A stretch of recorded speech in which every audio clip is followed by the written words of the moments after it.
주님의 크신 은혜와 사랑이 우리와 함께 하심을 믿습니다. 네, 오늘 함께 봉독하신 마태복음 10장 16절에서 20절 말씀으로 호랑이를 잡으려 미양함이라는 제목으로 함께 은혜 나누기 원합니다. 옛말에 호랑이를 잡으려면 호랑이 굴로 가야 한다는 말이 있습니다. 네, 한반도에 호랑이가 사라지기 전에 호랑이에 의한 사망률이 상당히 높았다고 합니다. 인구가 늘어나기 시작하면서 농지 확보를 위해서 수풀이나 산기슭을 개간하기 시작했고, 그 과정에서 털을 잃은 호랑이들이 사람을 공격하기 시작했습니다. 그래서 배가 고픈 호랑이는 민가까지 내려와서 사람을 물어갔는데, 어떤 경우는 농사를 짓다가 정자에서 잠깐 쉬고 있는데 갑자기 사람이 사라졌어요. 그 보니까 저 앞에 호랑이가 그 사람을 물고 가는 거예요. 그런데 그 사람은 넋이 빠져갖고 질질 끌려가면서 소리도 못 지르고 가더래요. 또 어떤 아낙네는 시내에서 빨래를 하다가 달려드는 호랑이한테 끌려가기도 하고, 전염병이나 굶주림이나 노환으로도 사람이 죽지만 인물인 호랑이에게 사람이 죽는다는 게 얼마나 황당한 일이겠습니까? 이렇게 마을에서 여러 사람이 호랑이한테 물려 죽임을 당한다면 어떻게 하겠습니까? 방법은 두 가지입니다. 하나는 그 마을을 떠나는 겁니다. 그런데 오늘날도 한 동네에서 다른 동네로 거처로 옮기는 게 쉬운 일이 아니에요. 집도 알아봐야 되고 세간살이도 옮겨야 되고 참 어렵죠.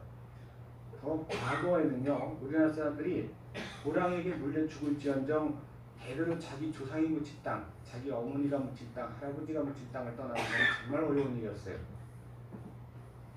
그러면은 떠나지 못하면 그럼 어떻게 해야 되느냐? 두 번째 방법이 있어요. 호랑이를 잡아 죽여야 됩니다. 그래서 포수를 고용하고 마을에서 용감한 사람들이 떼를 지어서 산에 올라가 호랑이를 찾습니다. 호랑이가 어디쯤 있을까? 포수들은 대충 알죠. 호랑이가 있을 만한 굴을 찾아냅니다. 굴 앞에 서서 뭐 소리치고 되는 게 아니에요. 그 굴 안으로 들어가야 돼요. 호랑이 잡으려면 호랑이 굴로 들어가야 한다는 말이 여기서 나왔다고 봐요. 호랑이 굴로 들어가는 건 상당히 위험합니다. 그래서 이 많은 사람들이 떼를 지어서 들어간다고 해도 호랑이가 궁지에 물리면 그래서 날뛰게 되면 사상자가 발생할 수 있는 거예요. 누가 다칠지 누가 죽음을 당할지 몰라요. 다는 안 죽을지 몰라도 여러 사람 다칠 수 있어요. 어떤 표현에 의하면 곰이 앞발로 치면 철퇴를 내리치는 것 같고, 호랑이가 앞발로 치면 칼로 베는 것 같다, 이런 말이 있어요. 그러니까 호랑이가 살짝만 스쳐도 벌써 파란 쪽이 날아가고, 살짝만 스쳐도 내장이 튀어나오고, 막 이게 끔찍한 얘기 죄송합니다만. 근데 사람이 이게 호랑이가 앞에서 으르렁거리면 접근도 못하는 거 무서워서 이거 어떻게 해야 될지 모르는 거예요.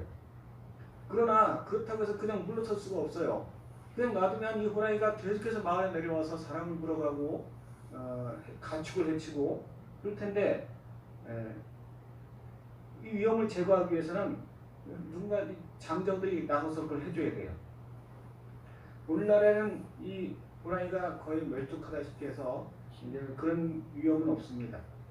그러나 호랑이와 비교할 수 없는 그런 많은 문제들이 또 있어요. 사실 이런 문제들은 첫사람 아담이 범죄한 후부터 쭉 있어온 일이라 할 수 있습니다. 예수님께서 이 땅에 오신 것은 그 문제들을 해결해 주시기 위한 것이었습니다. 그리고 오늘 본문에 보니까 제자들에게 복음 전도의 사명을 맡기십니다. 앞선 마태복음 10장 7절 8절에 보면 가면서 전파하여 말하되 천국이 가까웠다 하고 병든 자를 고치며 죽은 자를 살리며 나병한 자를 깨끗하게 하며 귀신을 쫓아내되 너희가 거저받았으니 거저주라. 이때 당시 사람들의 문제가 그거예요. 가난, 질병, 정말 황당하게 죽은 사람들, 귀신 들린 사람들, 이게 뭐 사람의 힘으로 할 수가 없는데 정말 현실적인 문제들이에요. 예수님께서 제자들을 보내면서 너희들이 가서 그것을 해결해줘라. 예수님이 오시기 전에 이스라엘은 이방인인 로마의 식민지가 되어 있었고, 그들의 착취로 이 로마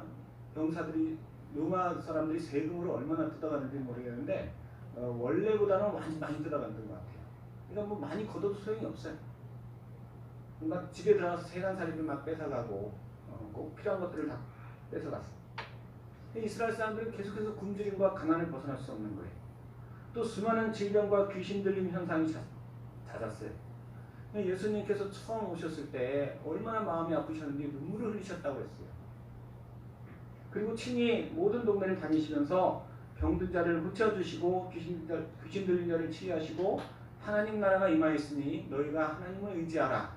그러면 모든 필요를 채워주고 너희에게 천국이 보장될 것이다. 라고 말씀하셨어요. 그리고 이제 그걸로 부족한 거예요. 예수님은 혼자 아무리 열심히 다녀도 그 이스라엘 곳곳에 다 다닐 수가 없어요. 그러니까 아무리 봐도 부족한데 이게 뭐 믿음도 없는데 제자들을 야 너희들 가서 전해. 내가 했던 거 봤지. 그동안 한 거 잘 배웠지. 너희들 가서 내 이름으로 해라. 오죽 급했으면은 믿음도 별로면 제자들을 곳곳에 보내시는 거예요. 혼자 다니시는 것보다는 그래도 여러 사람이 같이 다니면 낫잖아요. 예수님이 이렇게 하신 이유가 무엇입니까? 이스라엘 백성들이 고통을 당하는 이유는 하나님 말씀이 없었기 때문이에요. 아모스 선지자는 아모스서 8장 11절에 보라 날이 이를지니 내가 기근을 땅에 보내리니 양식이 없어 주림이 아니요 물이 없어 가람이 아니요 여호와의 말씀을 듣지 못함 기다리라 하고 있어요. 사람이 이 바다에서 저 바다에까지 북쪽에서 동쪽까지 삐뚤거리며 여호와의 말씀을 구하려고 돌아다녀도 얻지 못하리니 그날에 아름다운 처녀와 젊은 남자가 다 가라에 쓰러지리라. 또 잠언서 29장 18절에서 묵시가 없으면 백성이 방자에 행하거니와 율법을 지키는 자는 복이 있느니라 하고 말씀하셨어요. 하나님의 말씀이 있는 곳에 부흥이 있고 축복이 있고 은혜가 있습니다. 그러나 하나님의 말씀이 사라지면 사람이 아무리 똑똑하고 지혜롭고 노력하고 수고해도 소용이 없는 거예요. 하나님의 말씀이 사라지면 악한 영과 더러운 귀신이 파칩니다. 결국은 그 백성은 멸망하게 되어 있어요. 시간 문제지 결국은 멸망하는 겁니다. 근데 이스라엘 땅은 당시 예수님 원래 이스라엘은 하나님의 선민이에요. 하나님의 말씀을 받은 민족이잖아요. 그런데 예수님이 오시기 전에 하도 우상 숭배를 많이 하고 하나님의 범죄를 많이 저질러서 말라기 선지자 이후 400년 동안 하나님의 계시가 끊어졌어요. 하나님의 계시가 끊어지니까 도대체 처음에는 그래도 어떻게든 하나님을 찾으려고 하다가 이제는 다 잊어버 400년이 지나는 동안에 이웃 그 가나안 땅의 우상들을 섬기고 막 그러면서 더 귀신 역사가 강해지는 거예요. 이게 우리도 하나님 말씀 볼 때 무당 불러서 굿하잖아요. 사람들 아프고 그러면 무당 불러서 굿하고 그러잖아요. 그 무당 불러서 굿하면 잠깐 낫는 것 같아. 그런데 그렇게 해서 불러들인 귀신은 그 집에서 절대 안 떠나요. 대대로 이어지면서 그 집안을 다 말아먹어요. 그 또 문제가 생기면 또 귀신 불러들여요. 이렇게 우상을 섬기면서 점점 망해가는 거예요. 출애굽 당시만 해도 이스라엘뿐 아니라 모든 민족들이요 그 이스라엘 땅을 흠모했어요. 젖과 꿀이 흐르는 땅, 포도송이 하나가 두 사람이 매어할 정도로 크게 풍요하게 맺혀지는 땅. 그런데 그 땅에 그렇게 가난과 기근이 들이닥친 건 하나님 말씀이 사라졌기 때문이에요. 그래서 예수님은 한시라도 빨리 이스라엘 땅 곳곳에 말씀이신 당신이 전파되도록 제자들을 보내신 거예요. 가서 예수의 이름을 전해라. 너희가 예수의 이름으로 구하면 너희의 가정에 복이 임하리라. 너희 가정에 먹을 것이 채워지리라. 너희 가정에 필요한 것이 채워지리라. 우리가 착각하기 쉬운 건요. 예수 믿는다고 예수 믿고 복 받는다는 게 나만 특별히 부자 된다는 거 아닙니다. 뒤에도 말씀드리겠지만 예수 믿는 순간 우리는 구원받을 뿐 아니라 모든 필요가 공급을 받아요. 꼭 필요한 것들이 채워지는 역사가 일어나요. 예수 이름으로 구하면 하나님이 도와주십니다. 더 나아가서 이제 우리가 내 주변에 정말 힘든 사람이 있는데 내가 좀 도와주고 싶은데 내가 물질로 도와주고 싶다. 하나님의 이름으로 도와주기 시작하면 하나님께서 그에게는 축복을 더 하십니다. 물질로 더 풍성하게 하시고 또 교육 지식을 더 많게 하시고 더 많이 배우게 하시고 그래서요 하나님 나라를 위해 충성할 때 복을 받는 것이지 내가 예수 믿고 이제 교회 나왔으니까 로또 복권도 받게 해주세요. 이건 절대 아니에요. 그렇게 해서 우리가 이제 예수 믿고 구원 받지만 그에 따른 복도 받으려면 헌신도 해야 돼요. 하나님 나라를 위해 수고해야 돼요. 아무것도 안 하면 아무런 복도 없어요. 하나님의 말씀이 없기 때문에 이스라엘이 이렇게 힘들었던 거예요. 우리나라도 마찬가지죠. 우리나라도 5,000년 역사 동안에 4,800년을 굶주림과 질병과 전쟁의 역사를 할 정도로 사는 게 녹록지 않았어요. 사람들이 노력하지 않은 게 아니죠. 우리나라 사람들이 얼마나 근면한 민족이에요. 얼마나 열심히 사는지 몰라요. 세계적이에요. 그런데도 그렇게 노력하는데도 가난이 끊어지질 않아요. 굶주림이 끊어지질 않아요. 그러다가 복음이 들어온 후 불과 100년이 안 돼서 지금은 음식이 남아 돌아. 지금은 막 사람들이 다 풍족해. 막 풍족해서 막 그냥 사람들이 더 게을러질 정도로 선진국으로 지명받았어요. 4,800년 동안 안 되던 게 4,800년 동안 안 되던 것이 불과 100여 년 만에 됐다는 건 하나님의 역사입니다. 아멘. 오늘 보신 동영상에 나오는 아프리카 케냐 북부의 투르카나라는 곳은요. 케냐에서도 케냐도 가난한 나라잖아요. 근데 거기서도 이 투르카나는 더 가난한 지역이에요. 이 변두리. 그리고 그곳에는 오랜 세월 가난과 무지와 삶의 문제로 고통당하는 불쌍한 사람들이 있어요. 그곳에 1987년부터 이면신 선교사님이 가셔서 복음을 전하니까 평생 가난 속에서 살다가 죽어갈 소망 없는 아이들이 의사가 되고 교장 선생님이 되고 기자가 되고 은행원이 되고 회계사가 되고 케냐를 이끌어가는 지도자들이 됐어요. 하나님의 말씀이 들어가니까 지도자들이 나오는 거예요. 하나님의 말씀이 들어가니까 사람이 변하는 거예요. 아니 그동안 노력 안 했겠어요? 뭐가 달랐어요? 뭐가 달라요? 말씀이 있느냐 없느냐 그 차이밖에 없어요. 말씀이 들어가니까 이렇게 변화가 되는 거예요. 하나님의 말씀이 들어가면 나라가 변합니다. 하나님의 말씀이 들어가면 개인이 변하는 거예요.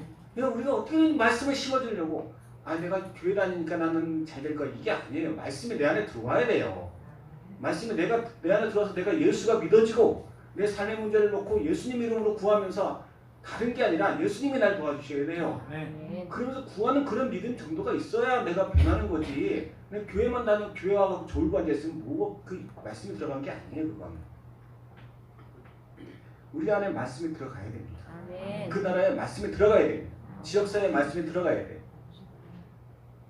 쉬운 일이 아니에요. 왜냐하면 이 악한 영들이 그 지역을 잡고 있는 악한 영들이 절대 놔주려고 안 해요. 이 악한 영들은요 사람을 가난하게 만들고 병들게 하고 결국은 멸망시키는 그런 역사를 하는 건데 내가 잡은 이 민족 이 사람을 복받게 해? 이 사람을 잘되게 해? 그거 절대 못해. 내가 이 사람 죽이려고 내가 얼마나 노력을 했는데 내가 진짜 우상을 통해서 벌써 3대째부터 이 가정에 들어와갖고 이 가정을 서서히 지금 망가뜨리려고 기초작업을 다 해놨는데 복음이 들어와? 절대 그건 못하게 해. 귀신들이 절대 못하게 하는 거예요.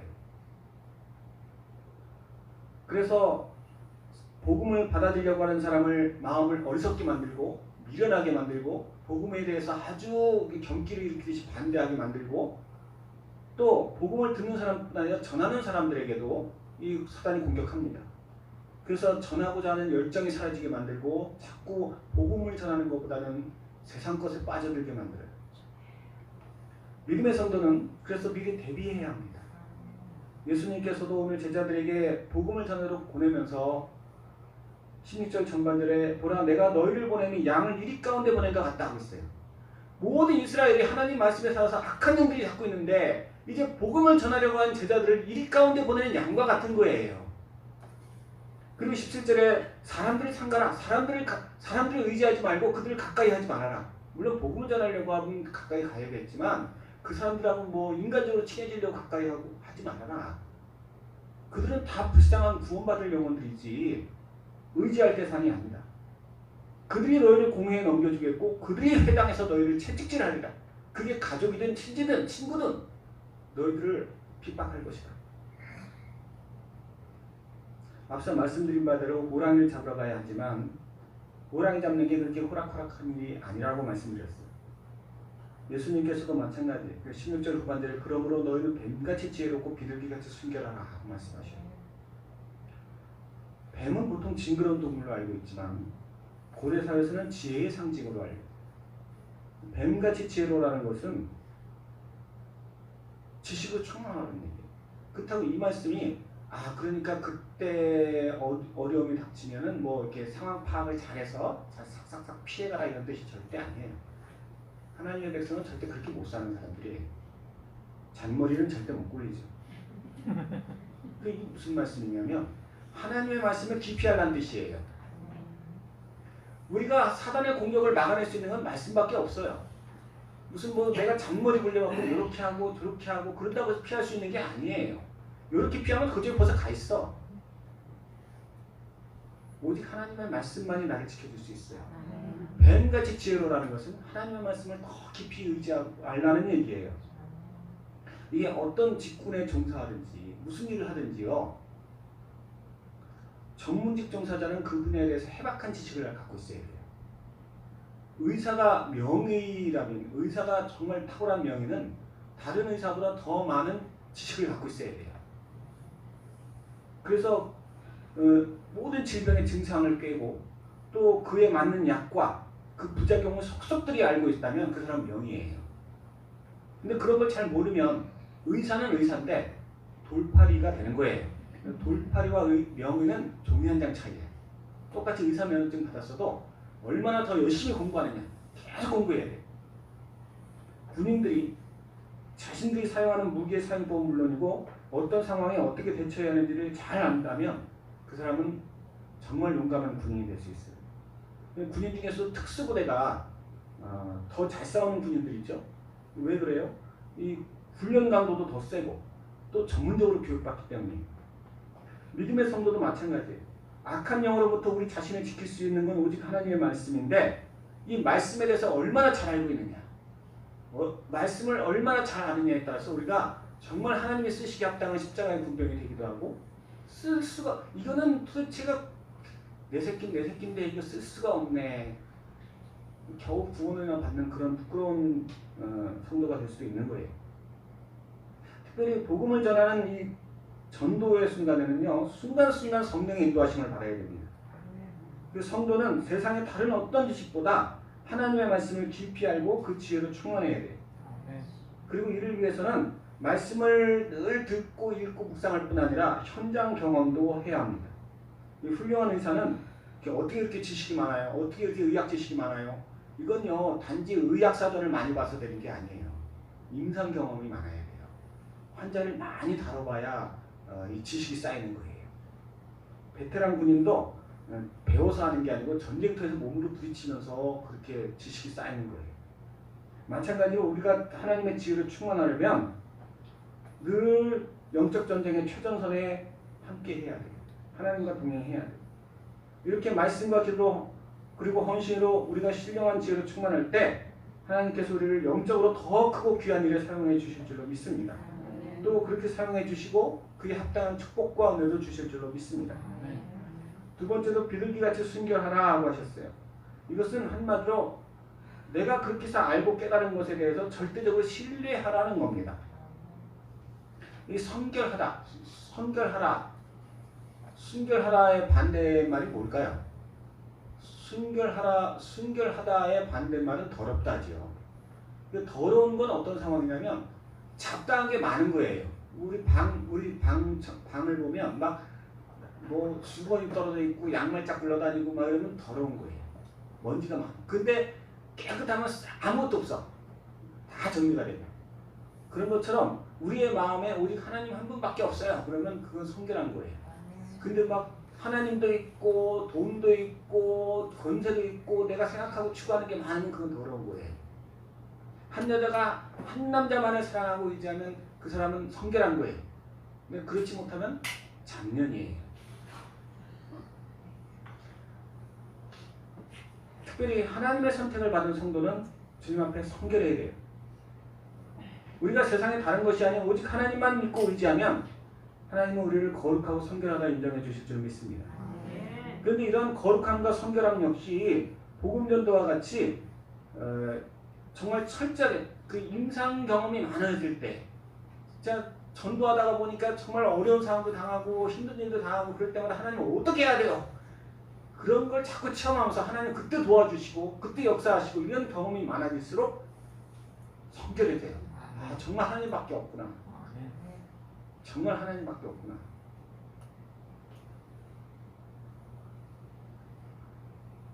예전에 6.25 때 군인들이 카빈같이 이 카빈 총은 가벼워요. 그러니까 더운 여름날에 무거운 총 들고 다니면 덥잖아요. 힘들고. 가벼운 걸 들기를 원해요.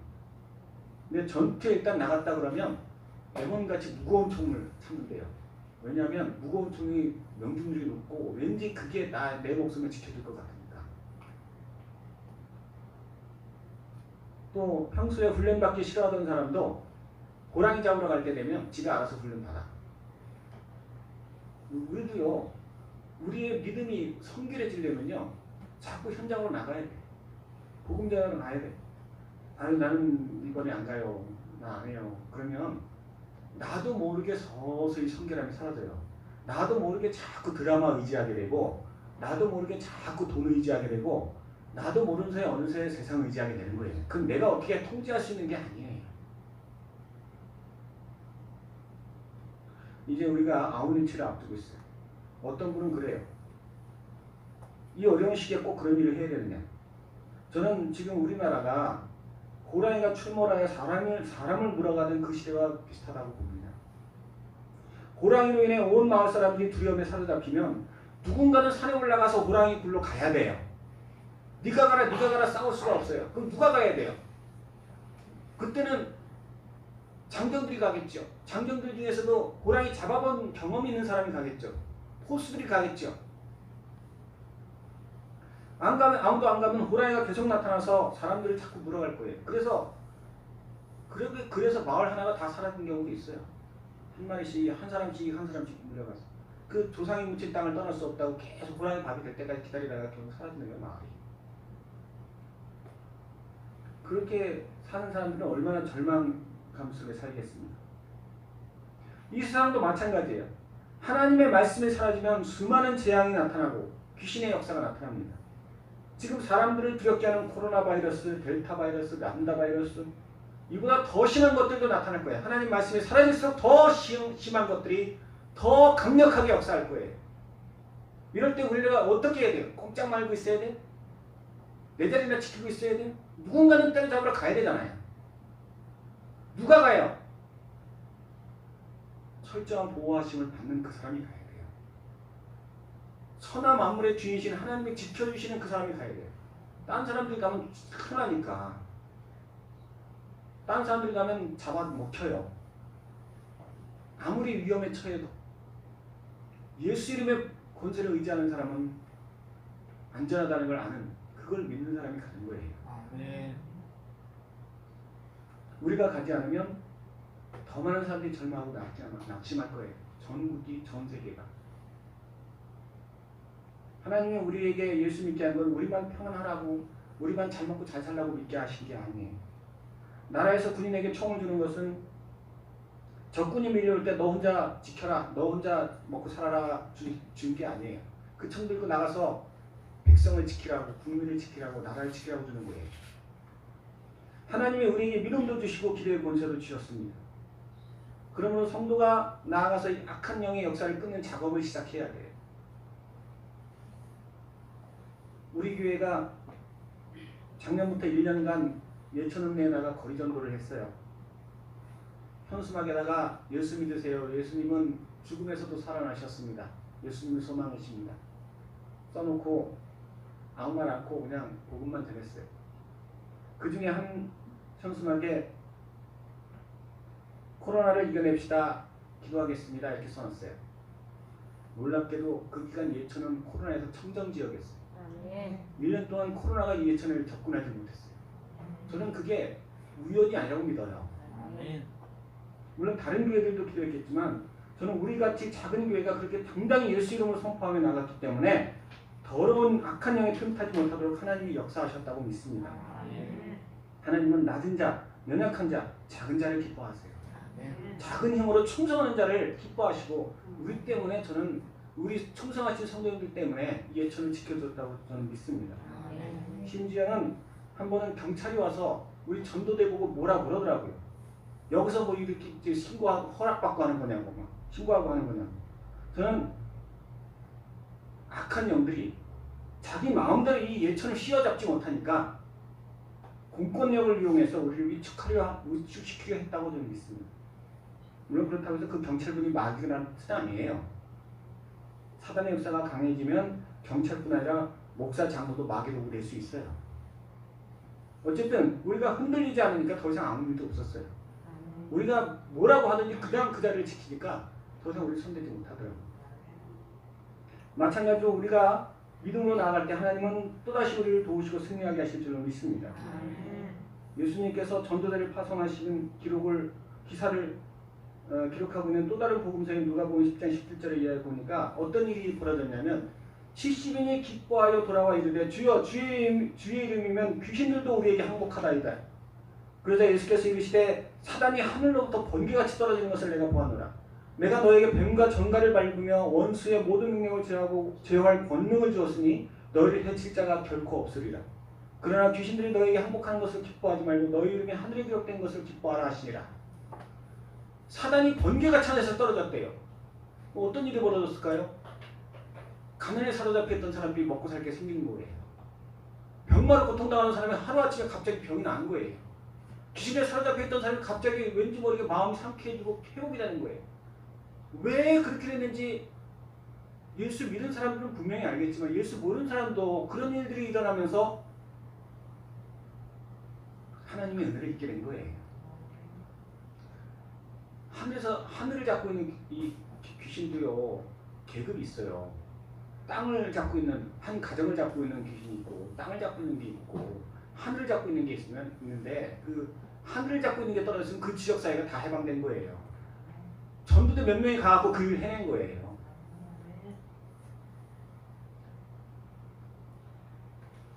마찬가지로 하나님이 어디로 보내시든 우리가 가는 곳에서 악한 영이 사라지기 시작할 것입니다.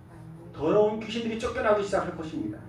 물론 그것으로 끝나는 건 아니에요. 우리가 뭐 며칠 가갖고 했다고 해서 거기를 더 잡고 있는 악한 영들이 다 사라질 수는 없겠죠.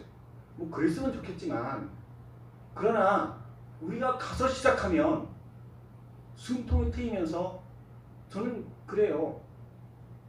병든 자가 낫는 은혜도 좋고 귀신이 떠나는 역사도 좋지만 제일 좋은 은혜는 믿음이 생기는 은혜예요. 우리가 가서 며칠 전에 했을 때 그중에 몇 사람이라도 이 마음이 열려서 내가 복음을 받아들이고 교회를 나가야 되겠다 라는 사람들이 한두 사람이 더 생겨서 그 지역교회에서 양육받기 시작하면 그들이 그 귀신과 대적하는 또 다른 십자가의 군병들도 세워질 거예요. 그래서 우리가 이 일을 해야 되는 거예요.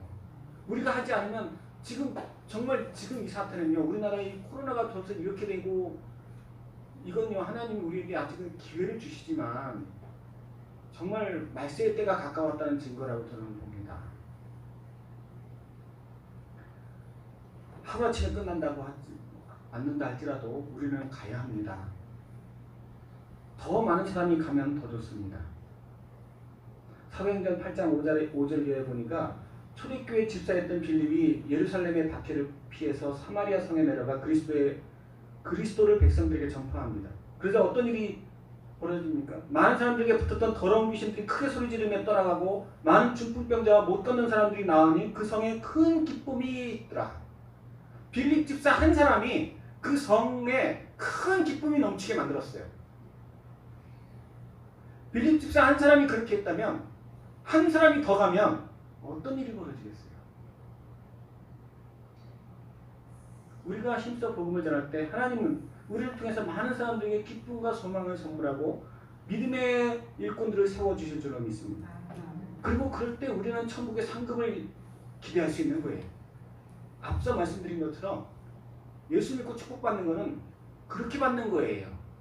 내가 예수 믿고 교회 나왔으니까 하나님이 축복을 나눠서 주시겠지, 교회 와서 졸기만 해도 하나님이 축복을 주시겠지, 내가 교회 나왔으니까 축복 주시겠지, 바라지도 마세요. 구원은 받겠지만 축복은 그렇게 받는 게 아니에요. 내가 남을 위해서, 하나님을 위해서 내 것을 희생시킬 때 내가 그 부분에 대해서 축복을 받는 것이지, 아무것도 희생하지 않고 무슨 축복을 받습니까?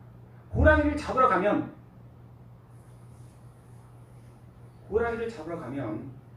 목숨을 걸고 가는 거예요.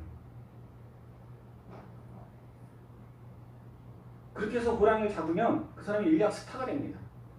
그렇지 않겠어요? 사람들을 잡아 죽이던 그 호랑이를 잡아왔는데 잔치가 벌어질 거예요. 어떤 복이 있냐? 16세기 조선 명조 때 보면 호랑이 가죽이, 그 호랑이 잡은 사람은 호랑이 가죽을 차지할 수 있을 거 아니에요.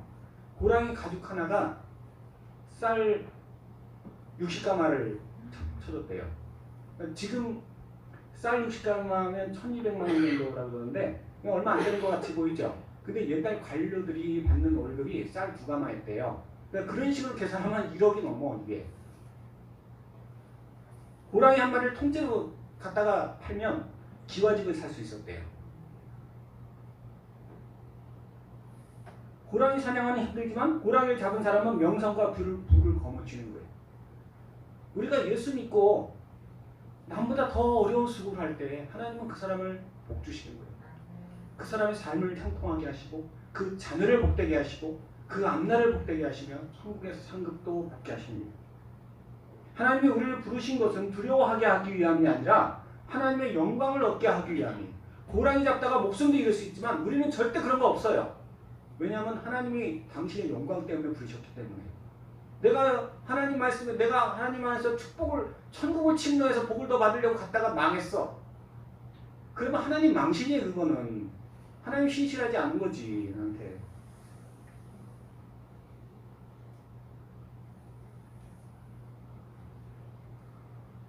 우리가 예수 믿고 무능한 삶이 아니라 능력을 받기 원한다면 주님의 뜻에 순종하며 나가야 할 줄로 믿습니다.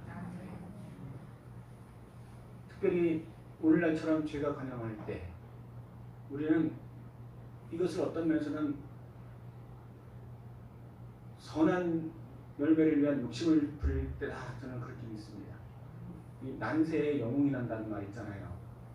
정말 어려울 때 하나님이 쓸 사람을 찾으실 때, 정말 어려울 때 쓸 교회를 찾으실 때, 그때 내가 여기 있습니다. 나를 써 주시옵소서 라고 하는 그 교회를 하나님이 얼마나 기뻐하시겠어요.